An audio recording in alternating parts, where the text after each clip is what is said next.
বাংলা বিরোধী বিজেপির প্রতিহিংসা পরায়ণতার কোনো সীমা নেই। বাংলার আবাস যোজনা 11,36,000 পরিবারকে তাদের বাড়ি করার জন্য টাকা সেটা দিল না। কিন্তু দিদি আছেন, এটা তো মনে রাখতে হবে।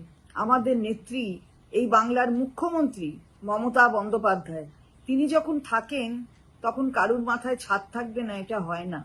রুটি কাপড়া মাকান অর্থাৎ খাবার, বসন এবং বাসস্থান এটা সকলের থাকবে। মমতা বন্দ্যোপাধ্যায় যতক্ষণ আছে ততক্ষণ এই সম্পর্কে কারুর কোনো বিরোধিতা কাজ করবে না। আবার দ্বিতীয় কিস্তির টাকা, ওই বাংলার আবাস যোজনার 60,000 দ্বিতীয় কিস্তির টাকা, 12 লক্ষ পরিবার উপকৃত হয়ে যাবে। দিদি আছেন, দিদির গ্যারেন্টি মানে 100% ওয়ারেন্টি, নিশ্চয়তা একদম 100%।